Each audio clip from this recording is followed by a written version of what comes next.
ahead. Oh, there she is. We are delighted to introduce our guest today, Rebecca O'Connor. She has many talents, as you will soon discover. She has written several books, holds a degree on creative writing, has been in Australia and Mexico lecturing, has trained birds professionally at Disney Animal Kingdom. Nevertheless, falcons are one of her favorite subjects. We are anxious to hear much, much more. Please let us welcome Rebecca O'Connor. Yay, thank you. Yay. So I asked what I should talk about, and I was told whatever you want, so I'm sorry. It's good. So a little bit about me. I was born and raised in Riverside. I keep leaving. I keep coming back to the Inland Empire. And ever since I was a little kid, I have been utterly fascinated by birds. I went off to UC Davis thinking that I would get a degree in avian sciences and maybe be a vet or something like that. And my two passions were birds and writing, but my family assured me I couldn't make any money writing, and they weren't wrong about that. But I found out through taking avian science classes that birds were made out of chemistry and calculus, and that absolutely ruined the magic for me because I am bad at both of those things. So I changed my degree to English and ended up graduating with a bachelor's in English, promising I was going to go to law school, and instead I ran off to train birds at Disney's Animal Kingdom. I got my experience with birds working at the Raptor Center at UC Davis and working toward getting my falconry license. I've always been fascinated by the interconnection between people and animals and how that enhances my life. And so I don't have to keep looking at myself on screen. I'm going to share pictures with you and a couple of really short videos, maybe read a tiny bit from a couple of my books. And I'm going to talk about what my inspirations are for writing. They say that authors tend to tell the same story over and over in different ways. And I don't think they're wrong. My first book that I published was a romance novel. And that was prior to then going back to UCR and getting my MFA in creative writing. And my creative writing thesis was a memoir called Lift, which was about the first season with a peregrine falcon, a very recalcitrant peregrine falcon that I flew in, I hunted with around the Salton Sea area. And it's more than just about falconry and the falconry experience. It's about how that relationship with that peregrine mended fences with my family, taught me how to better interact with people. And these are some of the life lessons in that. And they show up in all of the other books that I write as well. So, like I said, I've wanted to be a falconer since I was a little kid. And I want to share a little video that sort of gets to the heart of the philosophy of what falconry, what training a wild bird of prey and getting it to come back to me and going out and hunting with it and partaking in that wildlife and seeing nature through that lens, what it means to me.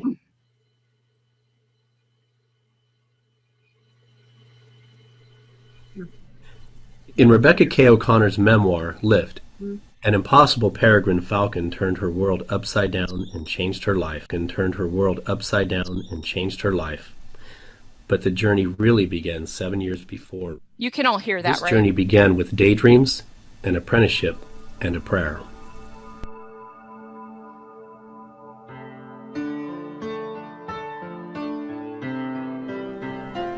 May I gain the clarity and distance of her sight to look upon my life. May I dream the vastness of her sky and always stretch to reach her pitch. May I call upon the strength and fierce determination with which she bends even the tyranny of air to her will. May my voice command a resonance and surety, the learned tenor of her gimlet cries. May I embody her airy grace and fragile bone beauty, yet protect what I love with a vicious courage drawn from the edge of her beak, the vice grip of her talons. May my world be blanketed in a comfort like feathers, and volleyed by a belief in flight. Let every brittle morning or balmy afternoon that I walk beneath her shadow offer up some insight, some quiet secret to illuminate this dark and whispering world of man. May every trick she chooses to learn, every wordless understanding that blooms, close the distance between us and urge her return to my fist. And above all else, grant me the talent to think with her soul and imagine my life with wings. Wings, wings, wings, wings.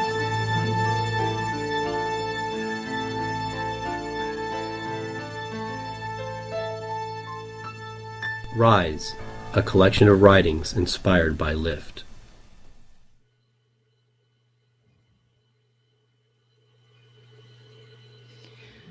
So Rise is a little self-published collection that's free on Amazon. If anyone's interested in taking a look at that, you can download it for free if you like reading books on Kindle.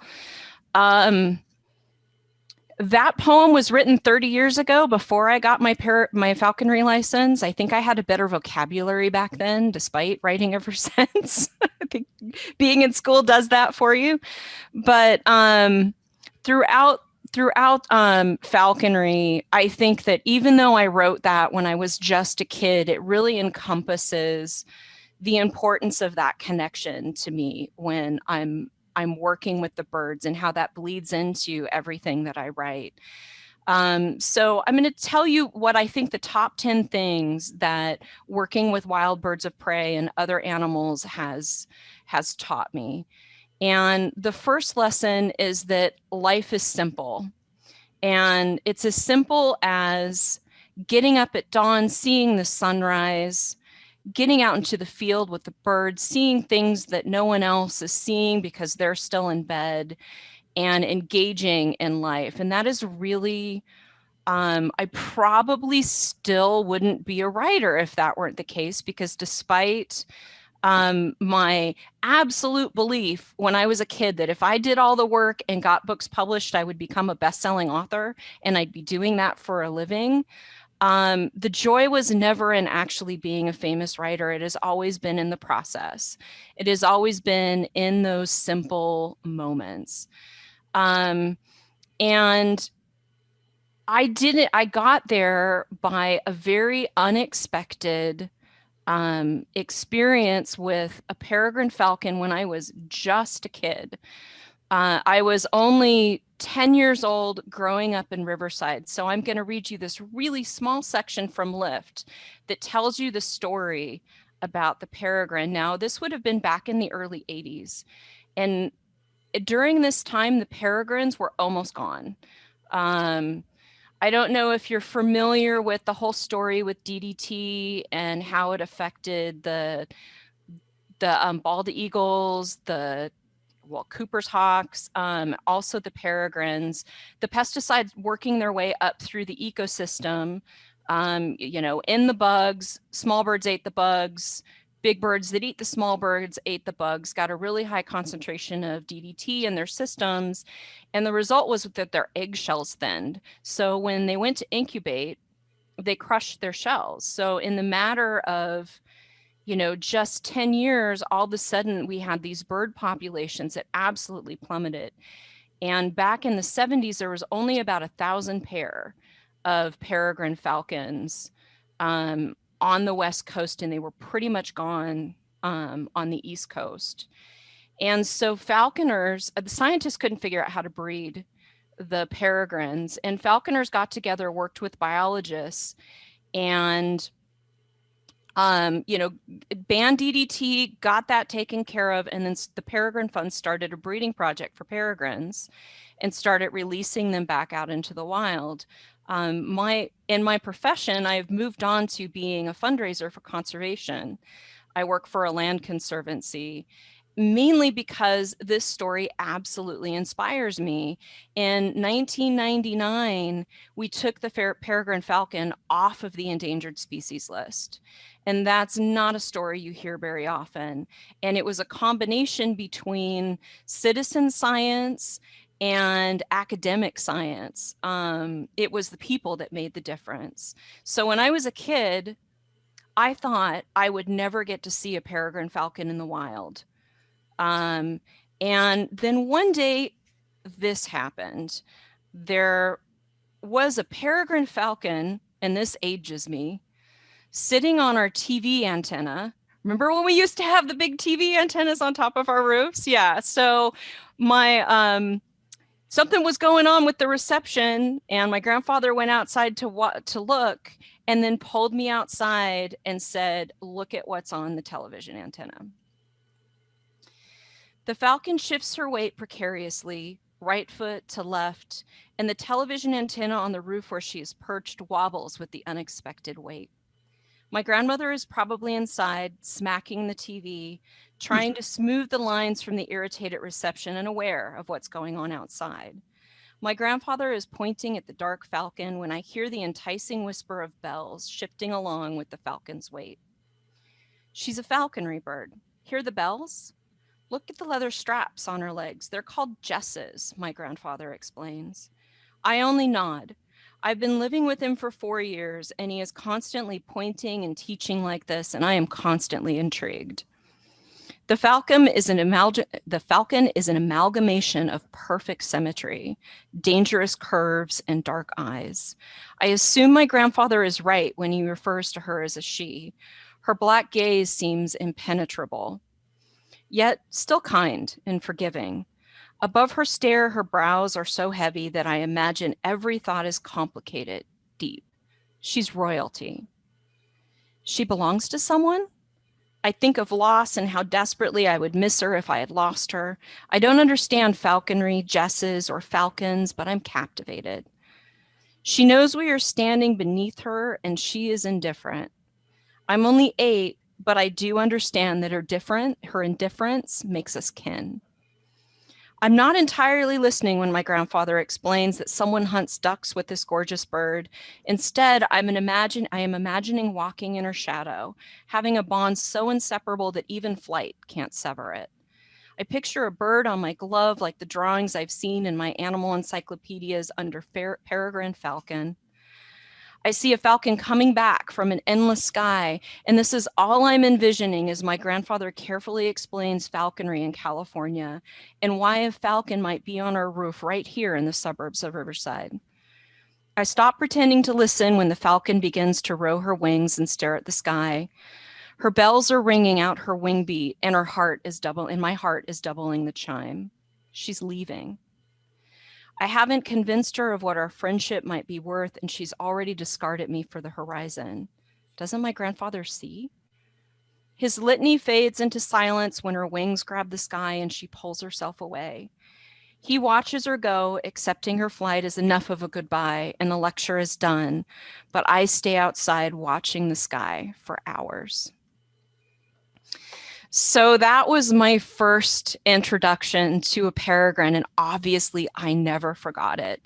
Peregrines are very difficult birds to train, just in the fact that when you're working with a peregrine, you're hunting ducks, which is their primary prey. So you go out, you find the small body of water that you can flush the ducks off of, because if you have a big body of water, the ducks know that silhouette, even if they've never seen a peregrine falcon, and they stick tight. They know their safest place is on the water. So you put the peregrine up. She goes up to about 1,000 feet. So this bird is this tiny little speck in the sky. And you have to train them well enough and have a strong enough connection with them that you believe that bird is sticking with you. A bird you can barely see is still in there to hunt with you and join the hunt. So then if you're working with the dog, which I usually do, you send the dog into a pond to get the ducks moving off. That peregrine times it, waits until it picks the duck that looks the most likely to catch. So, you know, they're working on natural selection there, and they tuck up and fall, and their body morphs into a teardrop. So their terminal velocity is higher than anything else that can fall from the sky like that. They can reach speeds of about 220 miles an hour falling from the sky, and they come down, and at the last second they throw out their feet and hit the duck, and the hunt's over. So to work with a bird like that, it's amazing. They sound like like a bomb falling from the sky, the wind whistling through their wings, through their feathers, and the bell on their leg. And you just have to trust that you have that strong enough of a connection. But once you got there, you realize that it's these little moments. It's not, you know, how good my car is, how great my house is, you know, how wonderful my job is. It's that I get to participate in that. That is amazing. That I get to see life and death in nature and be a part of something that is so astoundingly amazing. So that was the beginning. And here's give you a little taste of what the falcon looks like. So this is Anakin, the peregrine that's the star of lift right after a hunt. There's his bell.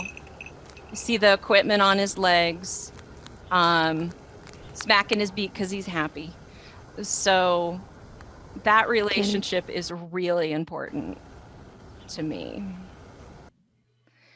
Lesson number 2 is that honesty is the foundation of every great relationship. In describing that style of hunting, obviously anything that I do that might break that relationship ruins it, and I lose the bird. I can't make the birds of prey come back to me. I can only convince them that working with me and that our friendship is so invaluable to them that they want to stay. And quite frankly, the birds that I hunt with, if they were to fly off, they do just fine on their own. So I can do a little bit better job of protecting them, but it's their choice. So falconry has taught me to transfer that into all of my relationships. If I swing a lure to call the bird down, which is the sign that he's going to get fed, and I don't feed him when we've agreed that that's what that means, he might not come down next time. So I've learned to be honest in all of my relationships. And sometimes, so Anakin came out of a breeding project, so he was non-releasable, but quite frequently I work with birds that are rehabilitation birds. So this bird was an Australian brown goshawk. This is in Healesville, Australia. She was a young bird that was found starving and unable to feed herself, and I spent 6 months working with her and flying her and hunting with her, and then was able to release her. And this is, without a doubt, a completely wild bird that has had no connection with people. So building that relationship on honesty is so critical.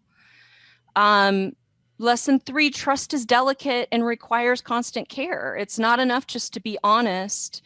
You have to constantly be cultivating that and building your relationship. I find that theme bleeds through a lot of my writing. And one of the hardest lessons falconry has taught me, and also shows up in a tremendous amount of my writing, is that the living things that we love don't belong to us. That's particularly true when we're rehabbing a bird. And often with my falconry birds, they are taken from the wild, and I usually only, when they're in their first year, and about 80% of birds of prey don't survive their first year, but they have a little bit better of a chance with me. So, but when it's time, they usually let you know they would like to be back out into the wild.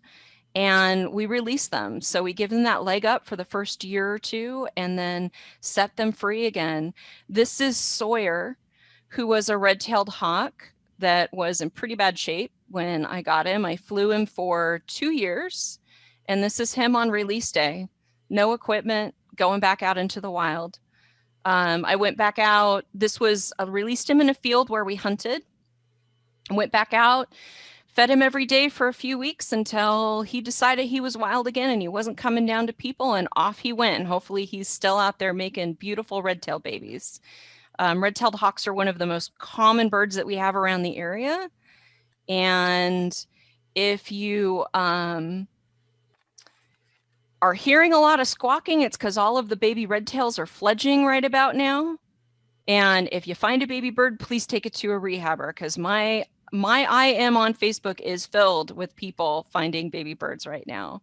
But the things we love don't belong to us. And when they say when you love something free, or if you love something, set it free, and if it comes back, it's yours, they generally don't come back.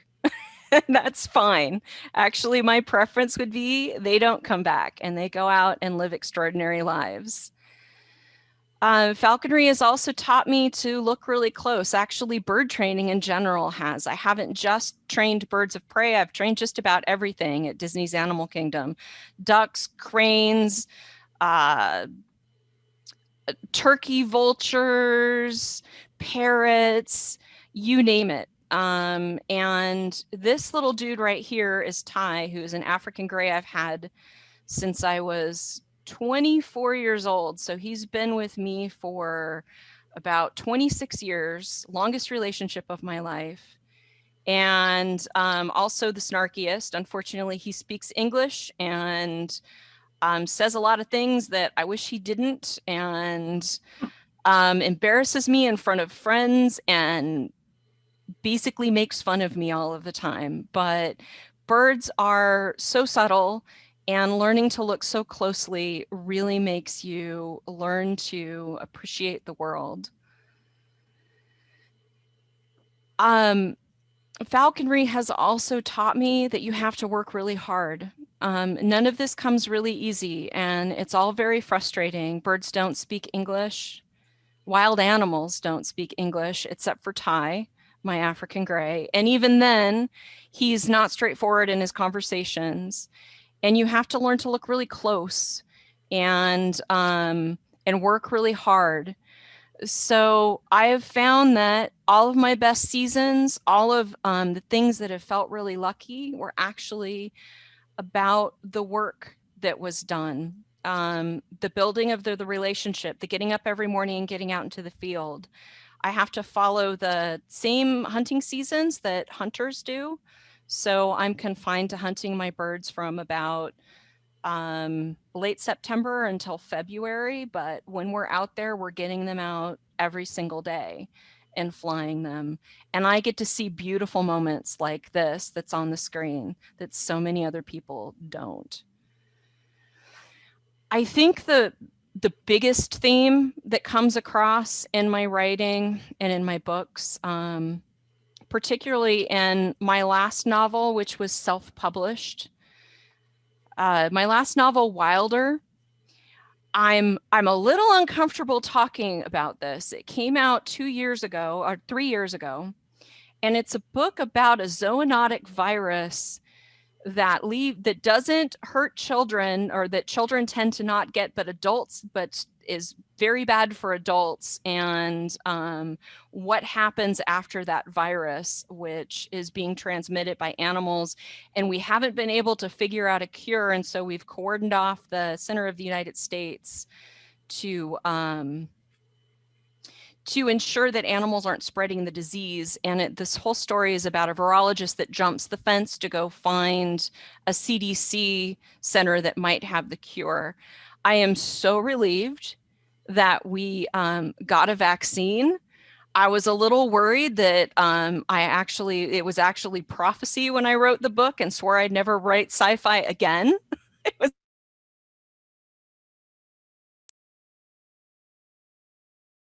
throughout that book and throughout a lot of my essays that I write, there is a theme of how magic comes in moments of desperation, that when you don't give up and you keep trying, that things happen that look like magic. And I think for me, one of the things during the pandemic, and I wrote a brief essay for Inlandia about this in the Press Enterprise, was this bird right here, Sawyer, who right at the onset of the pandemic, so it was like the second week of April a year ago, my friend found this juvenile redtail in her yard that couldn't fly. And there were 2 adult redtails that were nesting in a tree nearby who had, I believe, I don't know if you've ever seen redtails do dogfighting in the sky, but they'll grab one another by the talons and spin to the ground. And so this bird had a concussion, was malnourished, had terrible feather condition, couldn't fly. And I didn't know what else to do. I don't generally take rehab animals, but I brought him home and then made calls to all the wildlife rehabilitators. But we were just at the outset of the pandemic, and no one would let you drive to their place and drop off a bird. So I ended up putting Sawyer on my falconry license, and watching this bird go from a damaged bird to being able to use his wings, to being able to fly, watching him molt and change his feathers absolutely got me through the pandemic. I felt so helpless, and like there was nothing I could do to help the people that I cared about, but I was able to help this red-tailed hawk.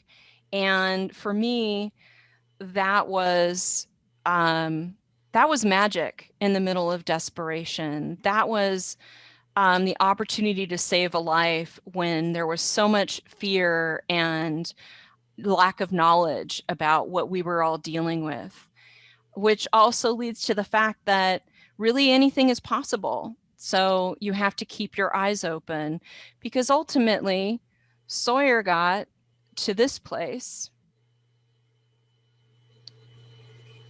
which is telling me I can't play the media. Okay, ultimately Sawyer could fly, and he's molted out, and I'm hoping that I will get him out to hunt, and I'm sure I will get him out to hunt in September, and hopefully in February I'll be able to release him. Also, sometimes life requires believing in something that's too high to see. That goes back to the falcon. You have to gain trust, but you also have to give trust. You have to believe that everything can come together, and that even though that bird is just a speck in the sky or you can't quite make it out, the work that you've done will ultimately bring a great end to everything. You just have to believe. So I want to read you a little essay that that is in my most recent book. So during the pandemic, the other thing that I did besides getting Sawyer back into health was put together this little book of essays called Far From Fearless that I self-published. Every year on my birthday, I send my friends gifts. I've found that brings me much more joy than receiving gifts. It's much more fun to get stuff out in the mail and then have people writing me and showing me pictures of what they've been sent than it is to get a bunch of birthday wishes on Facebook. Although I certainly enjoy getting birthday wishes on Facebook, but I love my friends being happy on my birthday, and that feels like more of a celebration. And this year was my 50th on February 2nd, which was such a bummer. This was not the year to turn 50 and have a big party. And so I started gathering some essays that I'd written previously and writing new ones because of Sawyer, and ended up putting together a book of encouraging essays that are all about creativity and being and getting through the humps and being inspired, and sent the book out to all of my friends on my birthday. And And since I'm all talking about falconry here, I thought I would read you the one little essay that is that's about the relationship between the peregrine falcon that's in lift and my Brittany Spaniel. You've probably seen some dogs running around behind me. I fly my birds with Brittany Spaniels, and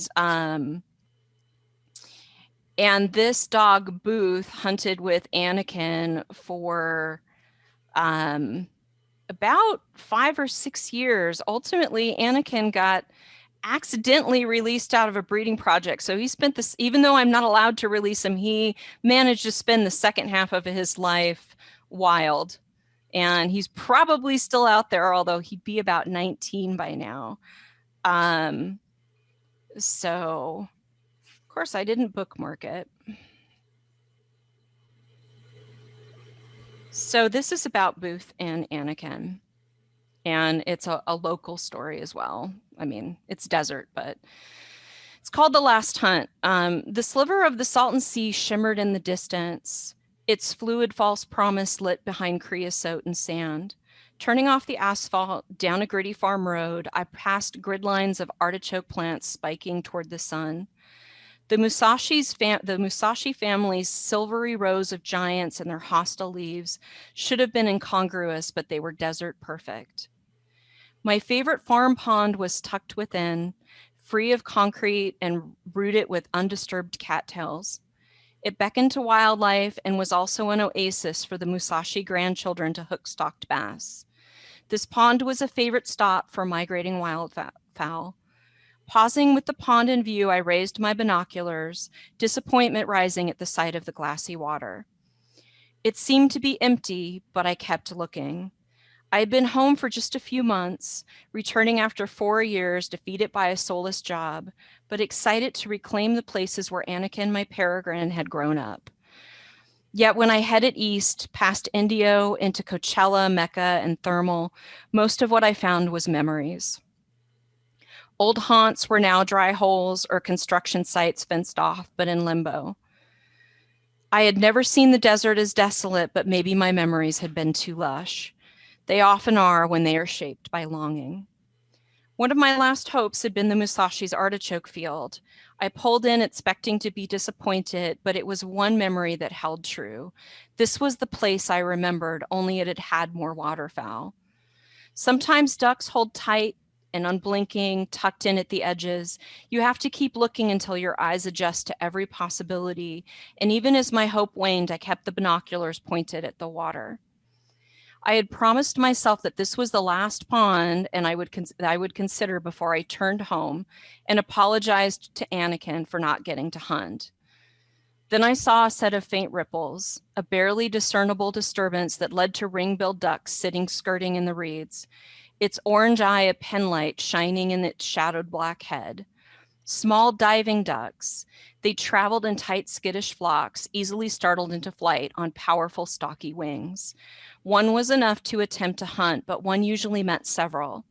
And I knew the longer I looked, the longer I gave them to notice something amiss. I backed up the truck and then quietly got out to prepare. Urging Anakin onto my glove, I eased him out of the back of the truck. As I unfastened his equipment, I wondered what images would flash through his still inscrutable hawkish thoughts when he recognized a haunt of past successes. I imagined a fierce falcon's heart doubling its beat and felt the deep thump of my own working to mirror my imagination.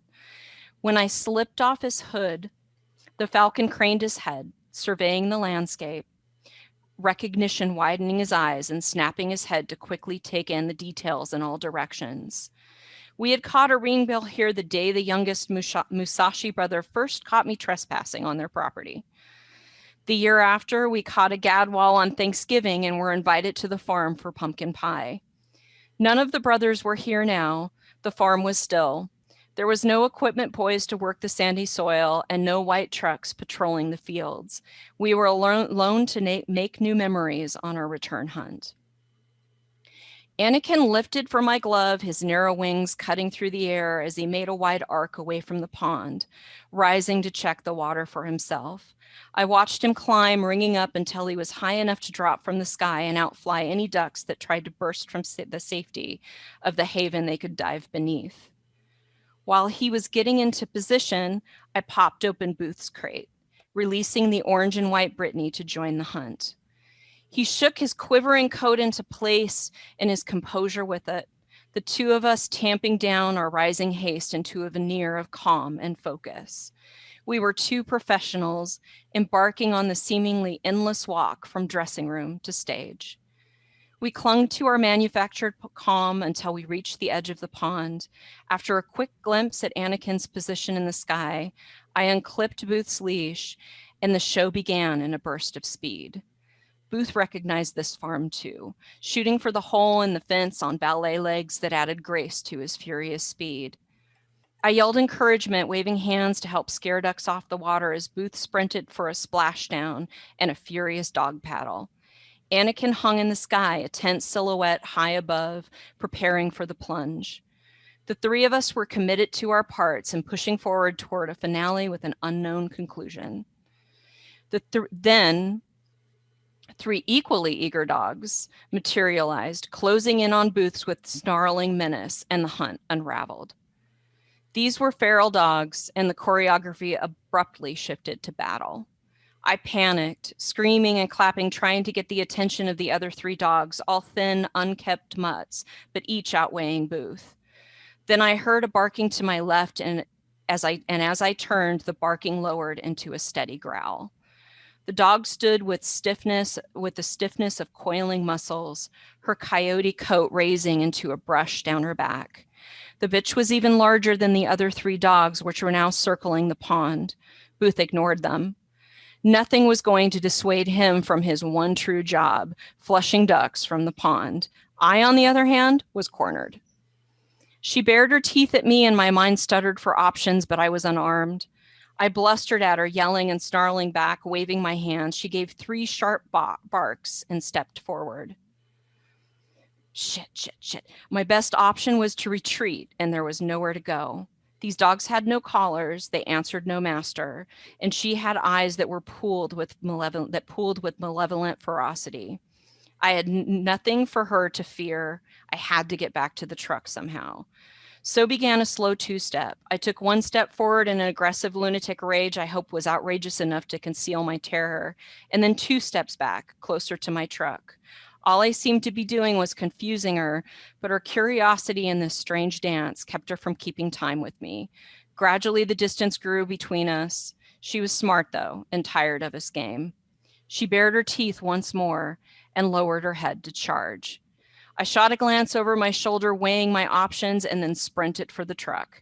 I didn't pause to gaze how close she was, but knocked her sidelong with the door as I threw it open and leapt inside. She scrabbled at the barrier between us, barking maniacally. I hit the lock button, suddenly overwhelmed by giggles. What was she going to do, open the door? She wasn't Cujo. She gave me one more pointed bark, turned tail to me, and without a glance back, trotted away to check on the rest of her pack at the pond. I took a deep breath, quelling my hysterical giggling, and then peered through my windshield. Anakin was still in the sky, and I didn't see a duck on the pond.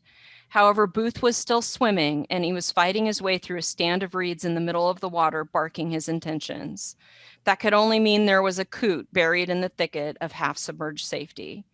If he managed to flush that coot, Anakin would knock it to the ground before the clumsy waterfowl could make it 20 feet from the pond.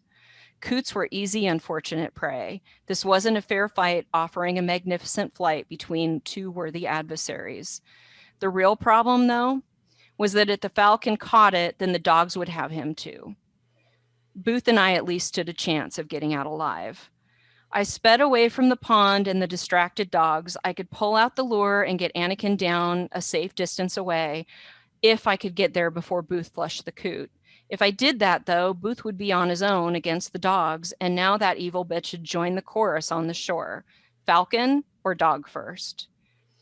I turned the key in the ignition, rolled down the window, and searched for the Falcon's silhouette in the unrelenting blue. I couldn't find him.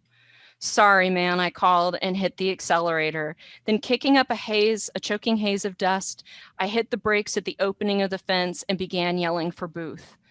His orange head turned in my direction and he snapped out of the fog he had been in, registering the threatening perimeter.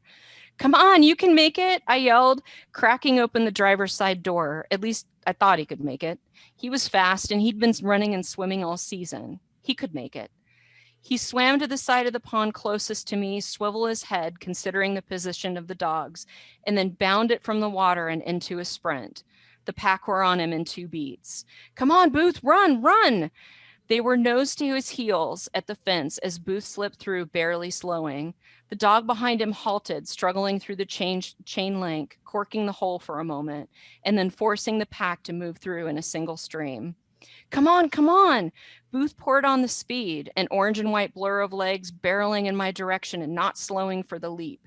He bounced off my lap and into the passenger seat with a wet, muddy slap, and I slammed the door. Dude, I said. Dude! Booth just smiled, his tongue hanging out of the side of his jaw. Seriously, man, we were almost dog food. I sighed and shook my head. Let's go get the Falcon.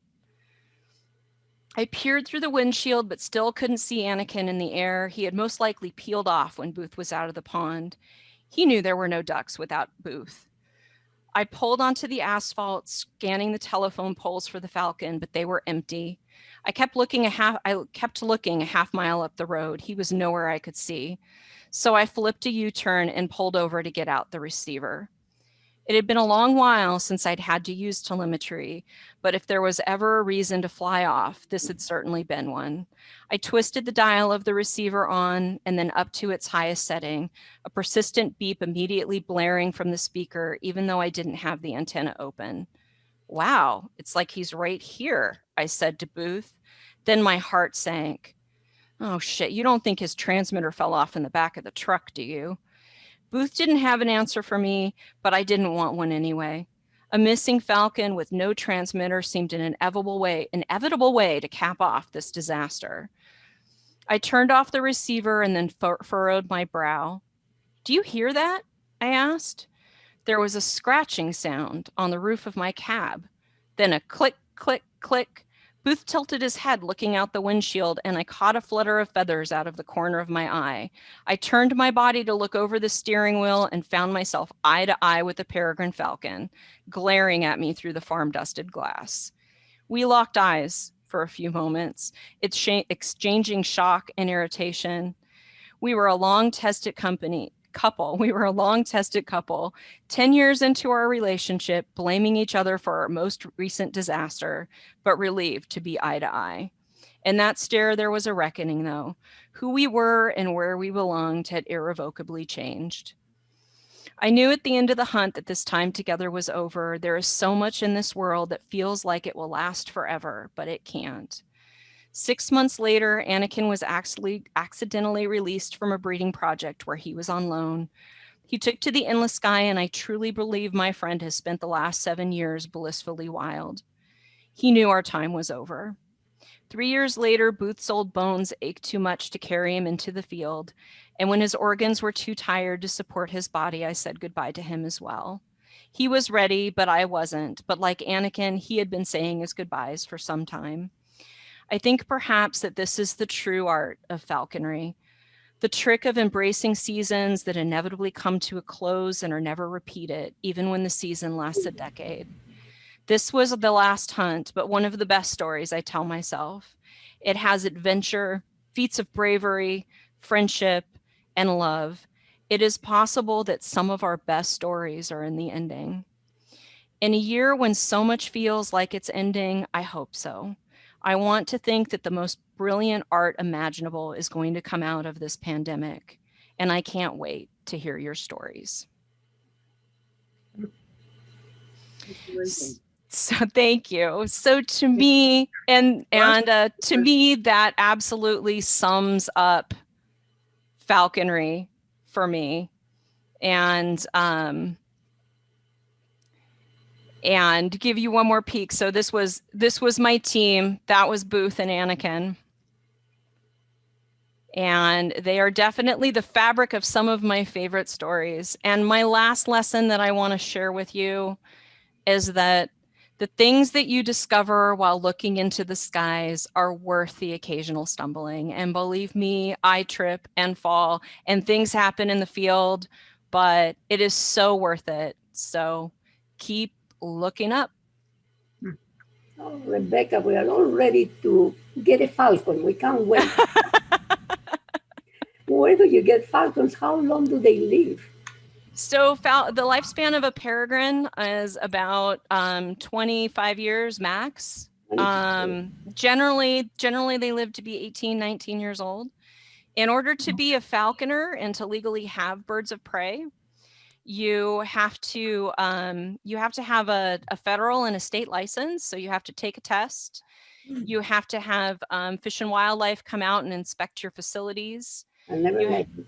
Yeah, unless you're up for building a big, enclosure for your bird, they need a place to sit outside and get sun and take a bath, and they also need a place to be safe during the summer.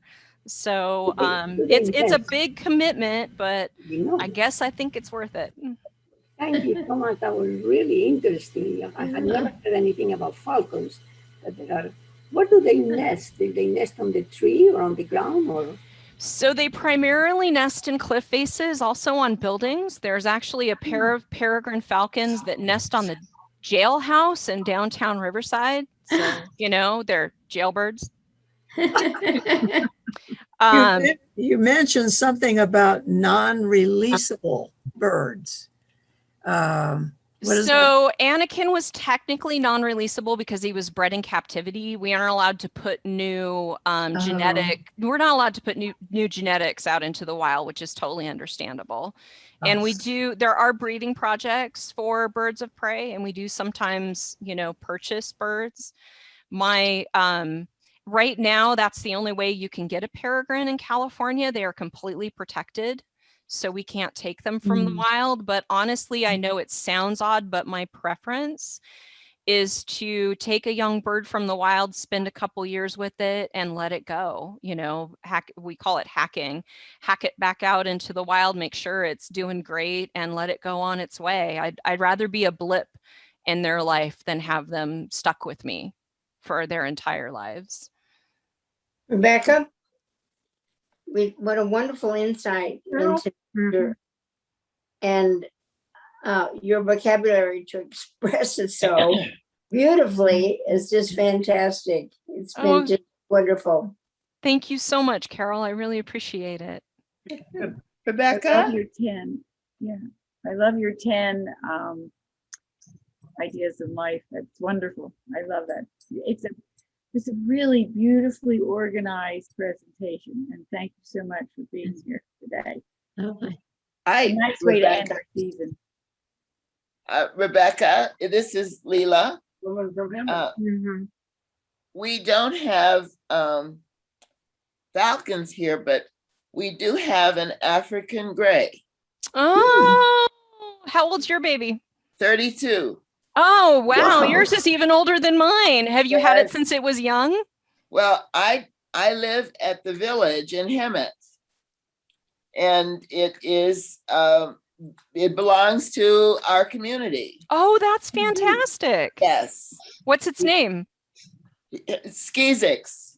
Oh, okay. It's a great name for an African gray. Yes. And of course, he's the love of everyone's life here. And he has one of our residents who is his keeper, who takes care of feeding him, and she has a special badge that says that she's Skizik's keeper. And our services to you personnel take care of his cage, and he gets out and can walk around on the floor when they're cleaning the cage, and he talks, and many of our residents talk to him. That is fantastic. Yes. I love that so much. I can't, I mean, like I said, my African gray, that's the longest relationship of my life. So, and he's got another 20 years to go. So he's going to be making fun of me until we're, until we're both quite aged. Hi, I'm Karen, and I loved your story. It was great. I didn't catch your whole speech, so I have a question. Okay. What's the difference between a peregrine and a hawk? So a hawk has broad wings, a broad tail. They're generally, well, not necessarily bigger. So their silhouette is really different. So if you see something with broad wings, right? A peregrine has really long, narrow wings. So all the raptors are built differently depending on what they hunt, and those long, narrow wings give them more agility for chasing small birds and ducks and that sort of thing. And they also have a toenail tooth, this little notch on their beak, and they have very long, slender toes for holding on to feathered things, whereas hawks have thicker, blunter toes, and their form of hunting is more, well, you see the red tails, right? Sit on a pole and fall on things, basically, right? Yeah. So, yeah, their anatomy is really different. Okay, thanks. We have a hawk that comes in every day and takes a bath in our little watering. Long tail, short round wings. I'll have to, you know what, my pictures aren't good because I can't get close enough to him. We did have a fledgling hawk that was large that came into the yard that I actually sat down next to and petted a few years ago. I have pictures of that one, but this one is smaller. It's a smaller. It's probably a Cooper's hawk. Do you feed songbirds in your yard at all? Hummingbirds, but no. Not songbirds, yeah. No, Cooper's hawks are the most common hawks that we have in around our houses. Yeah, and, like yay big. Yeah, he comes in and takes a bath every afternoon. But the taking a bath makes me think it's Cooper's hawk. Okay. They love to do that. Thank you.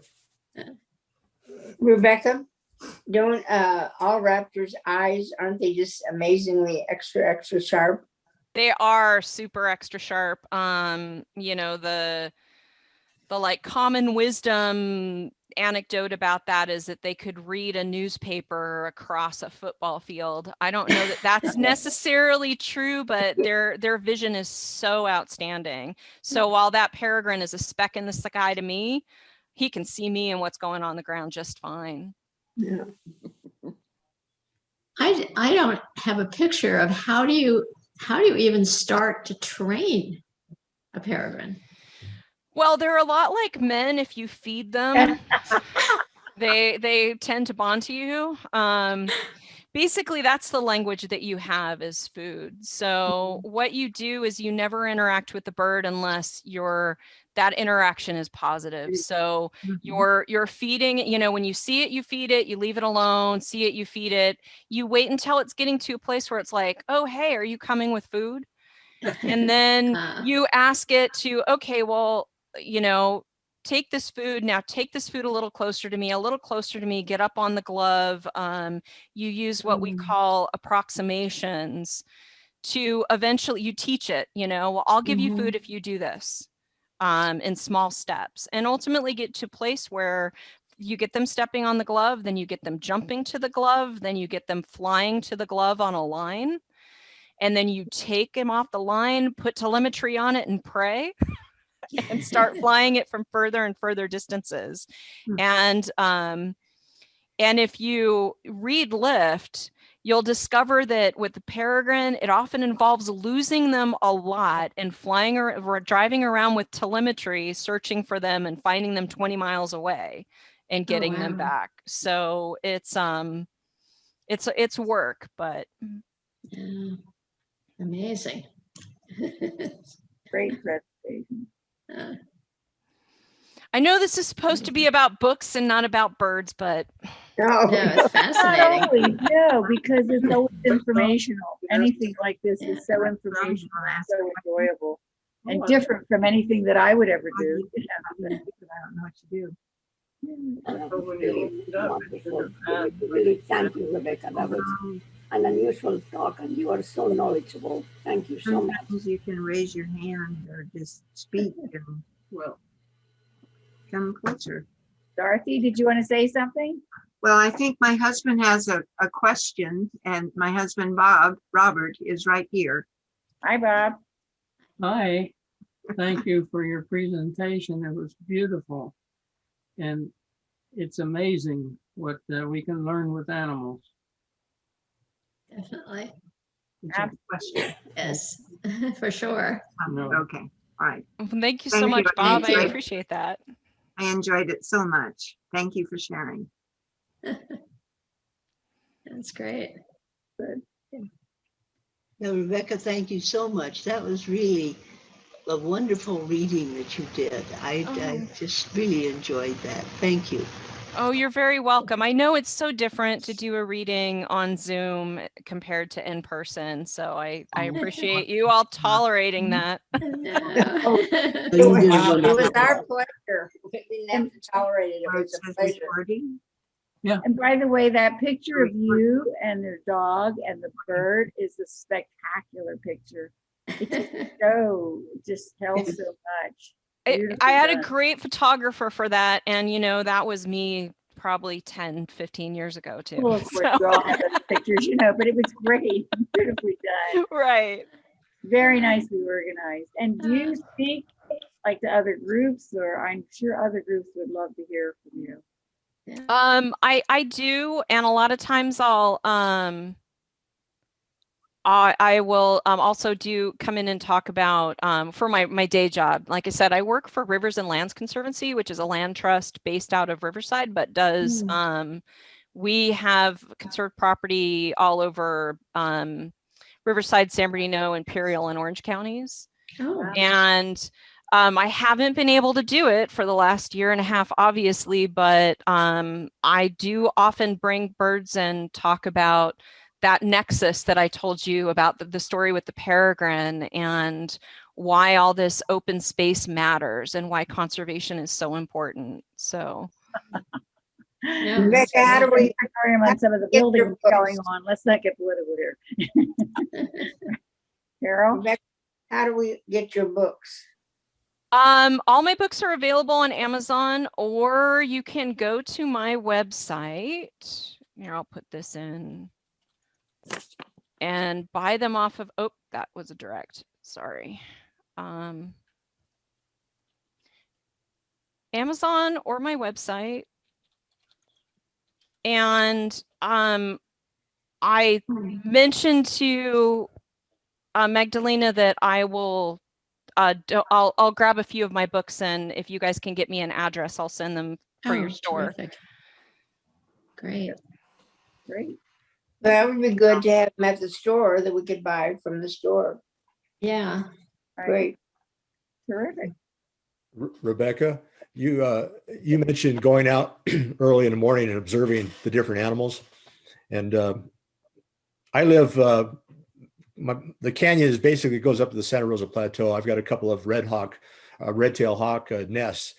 And when the juveniles start to fledge, it's fascinating how different they are than the adults. They will literally come into the yard, walk around the swimming pool, play in the sprinklers, sit on the fence and taunt the dogs. They'll do all these things that, you know, the parents are like, oh my gosh, what? We always joke that the juveniles are so derpy. I actually have a red-tailed hawk that nests. I live in Banning. And I am definitely right in the middle of a neighborhood, not too far from the Chaparral, but in an old 1925 neighborhood.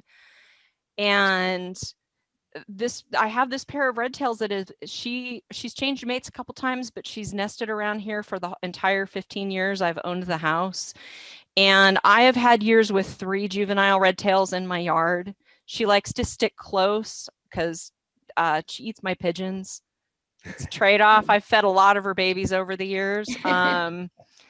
But yes, they will. I have had to rescue ones that have gotten into my neighbor's sprinklers and gotten so wet they couldn't fly. Yeah. I've ended up with people sticking them in bird cages and leaving them on my porch and feeding them and getting them back out to fledge. They're catching pine cones in my front yard like that's food. They're just spectacularly amusing when they fledge.